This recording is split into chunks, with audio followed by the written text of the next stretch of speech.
রাষ্ট্রের ব্যাপারে ইসলাম হাদিস কোরআন দুর্বল কি? তাহলে যারা বলে ইসলামে রাজনীতি নাই, তাদের কথায় বোঝা গেল ইসলাম ও কোরআন হাদিস সব বিষয়ে সমাধান আছে, রাজনীতির ব্যাপারে কোরআনে কিছু নাই। সেই ক্ষেত্রে অন্যদের থেকে সমাধান নিতে হবে, সুদখোর ঘুষখোর থেকে সমাধান নিতে হবে। কোরআনে আছে। গোটা রাষ্ট্র গোটা দুনিয়াকে পরিচালনা করেছেন সুলাইমান নবী, ঘটনা কোরআনে আছে। মিশরের অর্থমন্ত্রীর দায়িত্ব পালন করেছেন ইউসুফ নবী, কোরআনে ঘটনা আছে।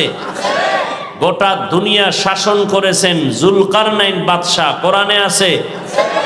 মদিনার রাষ্ট্র পরিচালনা করেছেন আপনার আমার পেয়ারা নবী, ইসলামে ঘটনা আছে। কেন বলেন রাজনীতি নাই? ইসলামে দুর্নীতি নাই, চাঁদাবাজি ধান্দাবাজি নাই, পেটনীতি নাই, জুলুম নাই। ইসলামই হলো পবিত্র রাজনীতির নাম। রসুলের পবিত্র আদর্শ সমাজে চালু করবেন, সমাজ পাক। রসুলের আদর্শ অর্থনীতির মধ্যে চালু করবেন, অর্থনীতি পবিত্র। রসুলের আদর্শ রাজনীতির মধ্যে ঢুকাবেন, টোটাল রাজনীতি পবিত্র হয়ে যাবে।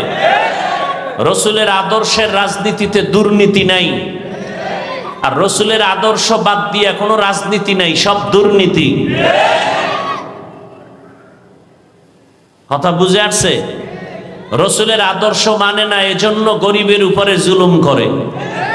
রসুলের আদর্শ বাদ দিয়া রাজনীতির ফলাফল দুর্নীতি। রসুলের আদর্শ বাদ দিয়া রাজনীতি করে যারা, এরাই মানুষকে হত্যা করে। রসুলের আদর্শকে জবাই করে যারা মন গড়া জীবন চালায়, এরাই গরিবের উপরে জুলুম করে। এরা চাঁদাবাজি আর ধান্দাবাজি করে। রসুলের আদর্শে কোনো চাঁদাবাজি আর ধান্দাবাজি নেই। রসুলের আদর্শে কাউকে গালি দেওয়ার অনুমতি নেই। রসুলের পবিত্র আদর্শে মিথ্যা কথা বলার অনুমতি নাই। রসুলের পবিত্র আদর্শের মধ্যে কারো উপরে জুলুম করার অনুমতি নাই। রসুলের আদর্শ কি? কর্মচারী কাজ করবে, ঘাম ঝরার আগে বেতন দাও। রসুলের আদর্শ কি? তোমার জবান আর চোখ আর হাতের দ্বারা অন্যকে কষ্ট দেয়া যাবে না। রসুলের আদর্শ পারফেক্ট। এ কারণে আমরা যারা রসুলের আদর্শ এখনো মেনে চলার চেষ্টা করি, তুলনামূলক সবার থেকে আমরা শান্তিতে আছি, আলহামদুলিল্লাহ, অনেক সম্মানে আছি। আল্লাহ বলেন, হে রসুল করিম সাল্লাল্লাহু আলাইহি ওয়া আলিহি ওয়াসাল্লাম, আমি আপনাকে পৃথিবী নামক গ্রহে প্রেরণ করি নাই, হ্যাঁ করেছি জগৎসমূহের রহমত হিসেবে।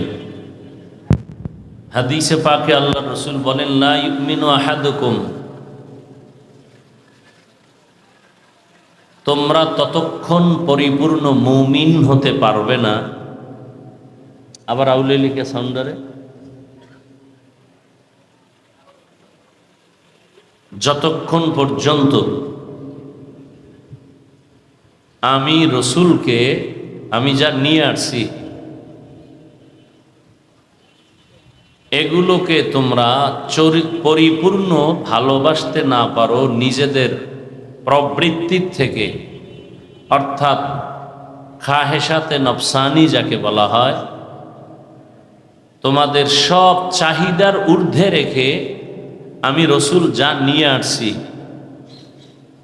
এগুলোকে পরিপূর্ণভাবে আজমতের সাথে মোহাব্বত করতে হবে, তাহলে কামেল মুমিন হতে পারবে।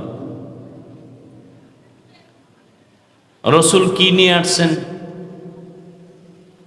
এর সংক্ষিপ্ত জবাব, রসুল দুনিয়াতে উত্তম আদর্শ নিয়ে আসছেন। কি নিয়ে আসছেন? আল্লাহ এদিকে ইঙ্গিত করে আরেক আয়াতে বলেন, লাকাদ কানা লাকুম ফি রাসূলিল্লাহি উসওয়াতুন হাসানা। আল্লাহ বলেন, রসুলের মধ্যে অবশ্যই তোমাদের জন্য রয়েছে উত্তম আদর্শ। রসুল উত্তম আদর্শ নিয়ে আসছেন, সেই উত্তম আদর্শটা কত দামি! বলে যে আদর্শ গ্রহণ করলে সে দুনিয়াতেও বাদশা, আখেরাতেও বাদশা। এক কথায় রসুলের আদর্শের মতো উত্তম, শ্রেষ্ঠ, পিওর এবং নির্ভেজাল, কল্যাণময় আদর্শ আর জমিনে কারো কাছে নেই। এ আদর্শ যে গ্রহণ করবে সে দুনিয়াতেও শ্রেষ্ঠত্বের মর্যাদা পাবে, আখিরাতেও সে বিনা হিসাবে জান্নাত পাবে। রসুলের আদর্শ কি?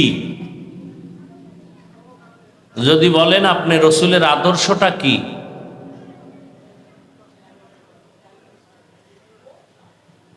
রসুলের আদর্শ গুনাহ থেকে নিজেকে বাঁচানো, মিথ্যা না বলা, আল্লাহকে অসন্তুষ্ট না করা,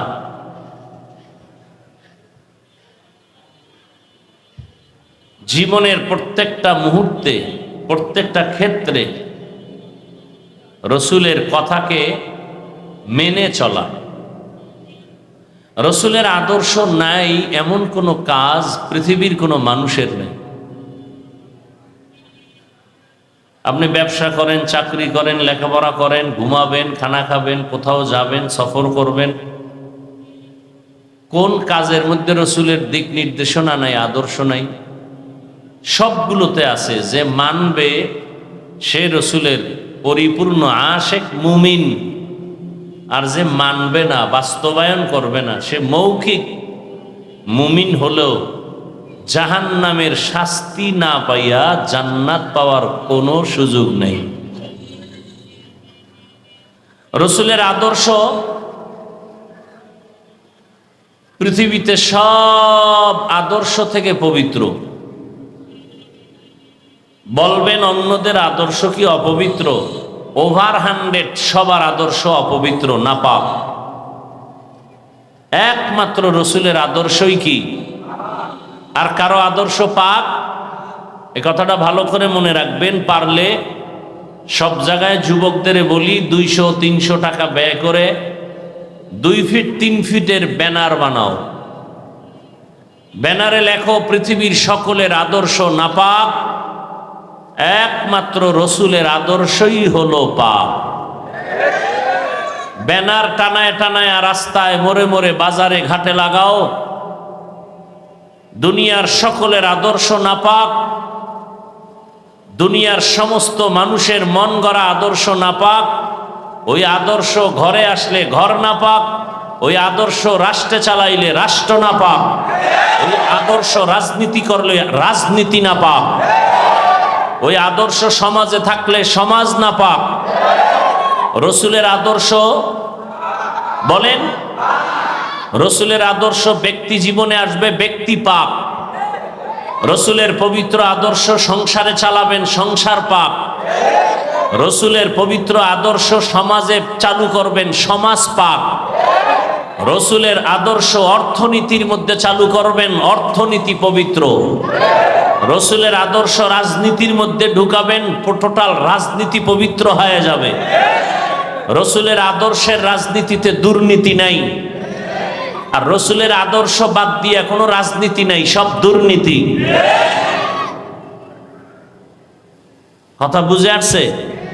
রসুলের আদর্শ মানে না, এজন্য গরিবের উপরে জুলুম করে। রসুলের আদর্শ বাদ দিয়া রাজনীতির ফলাফল দুর্নীতি। রসুলের আদর্শ বাদ দিয়া রাজনীতি করে যারা, এরাই মানুষকে হত্যা করে। রসুলের আদর্শকে জবাই করে যারা মন গড়া জীবন চালায়, এরাই গরিবের উপরে জুলুম করে। এরা চান্দাবাজি আর ধান্দাবাজি করে। রসুলের আদর্শে কোনো চান্দাবাজি আর ধান্দাবাজি নেই।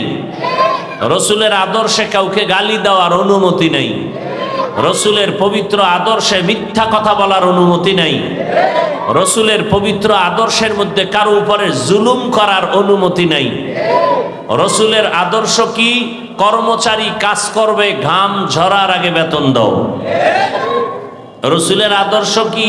তোমার জবান আর চোখ আর হাতের দ্বারা অন্যকে কষ্ট দেয়া যাবে না। রসুলের আদর্শ পারফেক্ট। এ কারণে আমরা যারা রসুলের আদর্শ এখনো মেনে চলার চেষ্টা করি, তুলনামূলক সবার থেকে আমরা শান্তিতে আছি, আলহামদুলিল্লাহ অনেক সম্মানে আছি। আমাদের সম্মান টাকা দিয়ে কেনা হয় নাই, আল্লাহ দিছেন। টাকা দিয়ে সম্মান কিনলে প্রথমে ফুলের মালা, ফাইনালে জুতার মালা।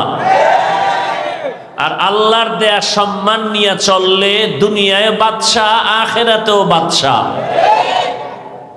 আপনারা আল্লাহর কোরআন মানেন কি? এখানে কথা বলা যাবে না, কোনো আওয়াজ দেওয়া যাবে না, একটু সাউন্ড যেন আমার কানে না আসে। আপনারা আল্লাহর কোরআন মানেন, ইসলাম সমর্থন করেন? আমাকে একটু দয়া করে বলবেন, শিক্ষার জন্য বলছি, বুঝার জন্য বলছি, জানানোর জন্য বলছি, আল্লাহর কোরআন কোন দিক থেকে দুর্বল? বুঝা শুনে বললেন। আল্লাহর কোরআনে কোনো দুর্বলতা নাই, ইসলামে কোনো দুর্বলতা নাই। আসতে বলেন কেন? সত্যটা জোরে বলবেন, আর সন্দেহ থাকলে চুপ থাকবেন। আল্লাহর কোরআনে মানুষের জীবনের সব বিষয়ের সমাধান আছে, হাদিসে আছে, ইসলামে আছে, পরিপূর্ণ আছে, কোনো দিকের দুর্বলতা নাই। না, এখনো বুঝা আপনারা বলেন না। আমার তো জানা মতে, আপনাদের থেকে যতটুকু শুনছি সেই শোনা মতে, কোরআন, ইসলাম, হাদিস সব দিক থেকে পরিপূর্ণ হলেও রাষ্ট্রের ব্যাপারে ইসলাম, হাদিস, কোরআন দুর্বল। কি? তাহলে যারা বলে ইসলামে রাজনীতি নাই, তাদের কথায় বোঝা গেল ইসলাম ও কোরআন, হাদিস সব বিষয়ে সমাধান আছে, রাজনীতির ব্যাপারে কোরআনে কিছু নাই। সেই ক্ষেত্রে অন্যদের থেকে সমাধান নিতে হবে, সুদখোর, ঘুষখোর থেকে সমাধান নিতে হবে। কোরআনে আছে। গোটা রাষ্ট্র, গোটা দুনিয়াকে পরিচালনা করেছেন সুলাইমান নবী, ঘটনা কোরআনে আছে। মিশরের অর্থমন্ত্রীর দায়িত্ব পালন করেছেন ইউসুফ নবী, কোরআনে ঘটনা আছে। গোটা দুনিয়া শাসন করেছেন জুলকারনাইন বাদশাহ, কোরআনে আছে। মদিনার রাষ্ট্র পরিচালনা করেছেন আপনার আমার পেয়ারা নবী, ইসলামে ঘটনা আছে। কেন বলেন রাজনীতি নাই? ইসলামে দুর্নীতি নাই, চান্দাবাজি, ধান্দাবাজি নাই, পেটনীতি নাই, জুলুম নাই। ইসলামই হলো পবিত্র রাজনীতির নাম। আল্লাহ বুঝার তৌফিক দান করেন। কেউ যদি নামাজ না পড়ে তাকে গালি দেওয়া যাবে না, কিন্তু কেউ যদি নামাজের বিরোধিতা করে তাকে ছাড় দেওয়া যাবে না। ব্যবধান আছে না নাই? কেন? কয় যে নামাজ পড়ে না সে মুমিন, যে বিরোধিতা করে সে তাজা বেঈমান। ব্যবধান আছে না নাই? যে দাড়ি রাখে না তাকে গালি দেওয়া যাবে না, কেন? সে মুমিন। যে দাড়ির বিরোধিতা করে তাকে ছাড় দেওয়া যাবে না, কেন? সে বেঈমান। ব্যবধান বুঝছেন? যে পর্দা করে না তাকে গালি দেওয়া যাবে না, কেন? সে মুমিন, তার অন্তরে আগ্রহ আছে, পর্দা করবে। আর একজনে পর্দার বিধানের বিরোধিতা করে তাকে ছাড় দেওয়া যাবে না, কেন? সে বেঈমান। এবার বুঝেননি কিছু? একজনে ইসলামের রাজনীতি করে না তাকে গালি দেওয়া যাবে না, কেন? সে মুমিন, তার অন্তরে আগ্রহ আছে। কিন্তু যে ইসলামী রাজনীতির বিরোধিতা করবে সে বেঈমান, কেন? তার মধ্যে ঈমান নাই, আগ্রহ। তাহলে দোনোজনেই বেনামাজি, একজন মুমিন আর একজন বেঈমান। দোনোজন বেপর্দায় চলে, একজন মুমিন আর একজন। মুমিনকে গালি দেওয়া যাবে না, বেঈমানকে ছাড় দেওয়া যাবে না। সহজ কথা, ভেজাল নেই। যে নামাজ পড়ে না সে মুমিন, যে নামাজের বিরোধিতা করে। ব্যবধানটা বুঝছেন তো? বুঝবেন কেমনে? তাকে বলতে হবে, এই নামাজ পড়ো না কেন? কয় নামাজ পড়া দরকার, পারি না, চেষ্টা করি, দোয়া করেন। আরো চেষ্টা করব।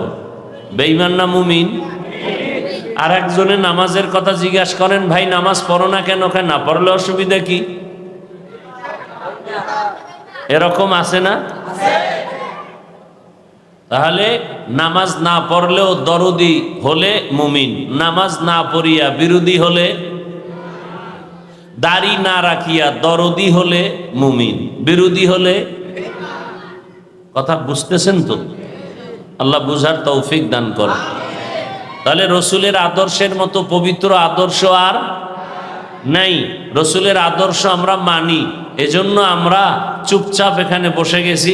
আমগো ভিতরে কোনো টেনশন নাই, পেরেশানি নাই, প্রশাসন দিয়ে এগুলো নিয়ন্ত্রণও করার কোনো প্রয়োজন নাই। দেখেন অনেকে বিড়ি টানে, অজের প্যান্ডেলে ঢুকার আগে বিড়িটা ফালাই দিচ্ছে। কেন? এখানে র্যাব আছে, ধৈর্য ফালাইলি 13 বছরের জেল। কি এটা কেমনে সম্ভব? কোনো র্যাব আছে এখানে? কোনো পুলিশ আছে? ধরার কোনো ভয় আছে? তো এখানে মাঝখানে আমার সামনে 2-4 জনে টান দিলে নিষেধ করে যে হুজুর বয়ানও শুনি বিড়িও টানি, কারো সাহসে কুলাবে? আচ্ছা, এমপি সাহেব আসবে, কথার কথা একেবারে কোটিপতি, সে চিন্তা করে এলাকার সব আমার ভক্ত, এলাকায় আমি মানুষের গরিবের বন্ধু। এখন আমার পাশে বয়ে যদি মনে মনে গুল্লিপ টানে, বেনসন টানে, আর বয়ানও শুনে, তার এই কলিজায় সাহস হবে? এত পাওয়ার সাহস হবে? কেমন, কে কন্ট্রোল করে এগুলো? কে তার মধ্যে ভয় ঢুকাইলো? কিসের ভয় সে এই বিড়ি এখানে টানে না? টানে ঠিক, এখানে ঢুকার আগে ফালাইয়া দেয়, শুধু ফালাইয়া দেয় না, একটু কুলি কইরা যাই। কি কইরা যাই? কারণ সেও জানে বিড়ির গন্ধে কি মেশকের ঘেরান। এটা রসুলের আদর্শের কারণে সম্ভব, রসুলের আদর্শের কারণে। ইমামুল আউয়ালিন আল আখিরিন বাহরে সদকা রাহমাতাল লিল আলামিন সাইয়্যিদুল কাউনাইন খাতমুল মুরসালিন আখির আমদ